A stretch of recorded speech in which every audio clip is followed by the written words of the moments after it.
Hello everyone, welcome back to my channel. আশা করি আপনারা সবাই খুব ভালো আছেন, সুস্থ আছেন। আজকে শুক্রবার আর সকাল সকাল সোমকে এখন স্কুলে দিয়েও চলে এসেছি। প্রচণ্ড ঠান্ডাও পড়েছে, দেখতেই পাচ্ছেন। আমি এখন একটা চাদর রীতিমতো নিয়েছি। মানে হুট করে বেশ 2-3 দিন ঠান্ডাটা ছিল না, কিন্তু হট করে এখন আবার ঠান্ডাটা খুব পড়েছে। মানে আজকে ঠান্ডাটা খুবই, মানে দুদিন আগে যে ঠান্ডাটা পড়েছিল তার থেকেও বেশি ঠান্ডা। মানে বেশ এই দরজাটা, এই যে ডাইনিংয়ের দরজাটা খুলেছি, তো বেশ ভালো ঠান্ডা আসছে।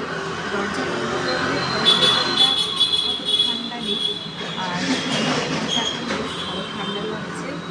আর রোদটাও উঠেছে আজকে 7টার সময়, তখনও অন্ধকার থাকছে, মনে হচ্ছে যেন ভোর 5টা বাজে। তো ওই জন্য সমেতের স্কুলের টাইমটা একটুখানি পিছিয়ে দিয়েছে, মানে ওই 7:45-8টার দিকে করে দিয়েছে। এটা 7:30টায় হতো, মানে 15 মিনিট মতন আর কি পিছিয়ে দিয়েছে। তো এখন আমি টুকটুক করে এখন আবার রান্না শুরু করেছি। দুপুরে রান্না করতে হবে ভাত, আর একটু ভোলা মাছ এনেছে। তো ভোলা মাছটা করবো হচ্ছে আমাদের জন্য, আর সোমের আর মিঠির জন্য একটু কাটাপোনা মাছ এনেছে। সেই কাটাপোনা মাছ দিয়ে সোমের আর মিঠির ঝোল করে দেবো, কারণ ওখানে পেটে ব্যথা নিয়ে একটুখানি প্রবলেম হচ্ছে। ওই জন্য আর ওই ভোলা মাছটা তো এমনি ঝোল করা যাবে না, পেঁয়াজ রসুন ছাড়া ওটা খাওয়া যাবে না। তো তার জন্য কাটাপোনা মাছটা দিয়ে সবজি দিয়ে একটুখানি ঝোল করে দেবো, আর দুবেলায় ভাত করে দেবো। আর ওদিকে সোমের বাবার আজকে অফিস পার্টি আছে, বিশাল বড় পার্টি। এটা কোনো ফ্যামিলি পার্টি নয়, ওদের অফিসিয়াল মানে এমপ্লয়ি নিয়ে আর কি পার্টি হবে। তো চলুন তাহলে দেখতে থাকুন তাহলে আমার ব্লগটা, আর অবশ্যই জানাবেন আমার ব্লগটা কেমন লাগছে। যদি ভালো লেগে থাকে আর আমার ব্লগে যদি আপনি নতুন হয়ে থাকেন, তাহলে অবশ্যই চ্যানেলটা সাবস্ক্রাইব করে আমার পাশে থাকবেন। আর যদি ভালো লেগে থাকে তাহলে আমার ভিডিওটাতে লাইক করে দেবেন। তো চলুন তাহলে দেখতে থাকুন আজকের ভিডিওটা। আর এই যে কাটাপোনা মাছটা বার করে রেখেছিলাম, মানে কালকে রাত্রিরে ফ্রিজটা বন্ধ করে রেখেছি, তারপরেও একদম বরফ থেকে ছাড়ানো যাচ্ছে না, এতটাই মানে বরফ জমে গেছে। আর এইটা হচ্ছে ভোলা মাছটা। তো চলুন তাহলে করে নিই রান্নাটা। আর এইখানে দেখুন মিঠি এখন খেলা করছে, কত ব্যস্ত, আর ওদিকে গানটাও চলছে, আমিও শুনছি, ও শুনছে, আর এখানে ও গাড়িটা নিয়ে খেলাও করছে। ও ততক্ষণ খেলা করুক, আমিও রান্না টান্না করে নিই। আজ আমি সোমকে স্কুলে দিয়ে এসেই তাড়াতাড়ি করে চলে এসেছি রান্না করতে। তো এখানে আমার দেখুন মাছ টাছগুলো ভাজা হয়ে গেছে, ফুলকপি আলুর তরকারি হয়ে গেছে, ওদিকে মিঠিদের ঝোলটাও আমার রেডি। এই মাছটা করলেই আমার হয়ে যাবে এখন। তো আমি একটা গ্রিন চাটনি বানাবো আজকে, আমাদের পাশে ওই আন্টি দিয়েছিল, তো ওনাকে জিজ্ঞাসা করলাম কিভাবে বানিয়েছিলেন। তো এই ইনগ্রিডিয়েন্টসগুলো লাগছে। কাঁচা লঙ্কাগুলো একটুখানি দেখুন, এগুলো কিন্তু খুব একটা ঝাল নয়, তবে ঝাল আছে। আর ওই কাঁচা লঙ্কাটা আমি মোটামুটি নিয়েছি 10-12খানা মতন নিয়েছি। আর এখানে এতটা পরিমাণ ধনেপাতা নিয়েছি, আর একটু জিরে, আর একটু বাদাম। এইটা টোটালটা পুরো আমি মিক্সড করব।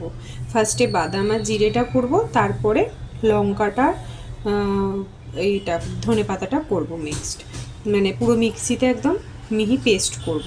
যেটা আমরা রেস্টুরেন্টে যাই, গেলে কাবাব টাবাবের সাথে দেয়, সেইটাই বানাচ্ছি। তো এটার সাথে আর অ্যাড করব হচ্ছে লেবু, নুন, আর একটু চিনি পরিমাণ মতন। তো এটা আমি আগে মিক্সড করে তারপর আমি আপনাদের দেখাচ্ছি। আমি আজকে বানাবো বলে এই জন্য ভাবলাম যে আপনাদের সাথেও শেয়ার করি, যে এটা কিন্তু পোলাও টোলাও, মানে যেটা আমি এর আগে দেখিয়েছিলাম, শেয়ার করেছিলাম আলু দিয়ে পোলাও একটা, সেই পোলাওটা কিন্তু দিয়ে খেতে ভালো লাগে। ওটা টাকনাটা দিয়ে তারপরে ধোসার সাথে খেতেও ভালো লাগে, ইডলি ধোসার সাথেও খেতে খুব ভালো লাগে চাটনিটা, আর যে কোনো কাবাবের সাথে তো ভালো লাগেই। তো চলুন তাহলে আমি তাড়াতাড়ি আগে এটা পেস্ট করে নিয়ে তারপরে দেখাচ্ছি আর কি মেশাবো এর মধ্যে। এই যে আমার পেস্ট করা এখন হয়ে গেছে, আমি এটা ফ্রিজে রাখবো, ফ্রিজার করে, তাই জন্য আমি একটা টিফিন কৌটোর মধ্যে নিয়ে নিয়েছি। আমি একদম মিহি একদম পেস্ট করে নিয়েছি, মিহি পেস্টেই ভালো লাগে। তো এবার এর মধ্যে দেব হচ্ছে পরিমাণ মতন নুন দেবো।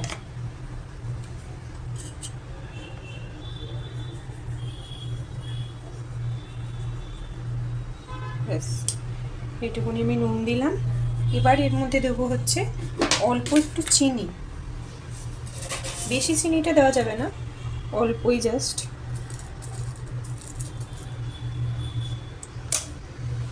এটা এবার ভালো করে মিশিয়ে নিতে হবে। আর আমার মনে হচ্ছিল ভেতরে একটু দানা দানা রয়ে গেছে, তো এটাকে আমি আর একবার পেস্ট করে নেবো, সেটা লাস্টে।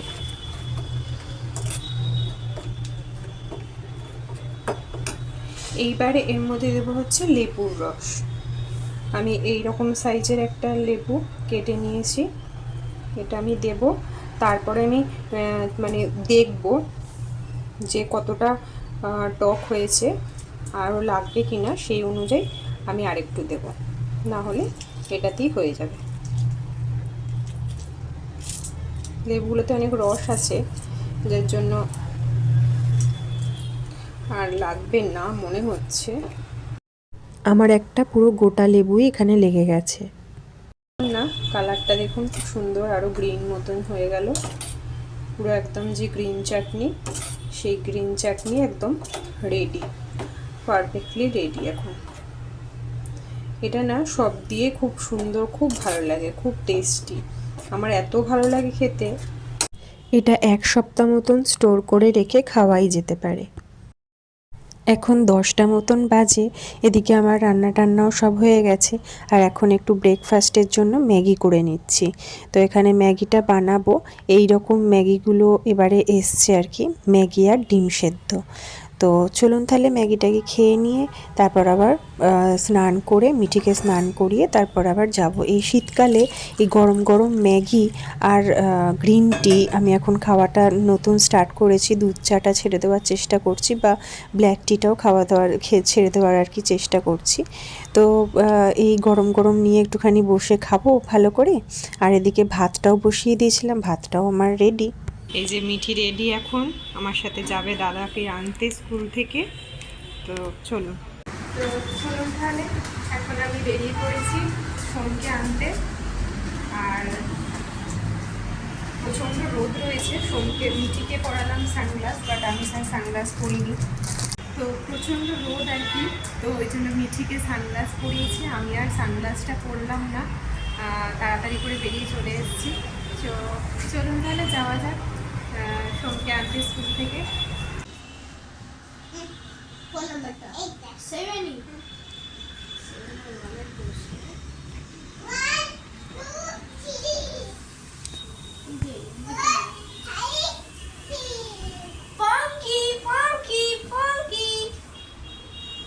ও কিছুই বুঝছে না, তুই বলছি ও কিছুই বুঝছে না।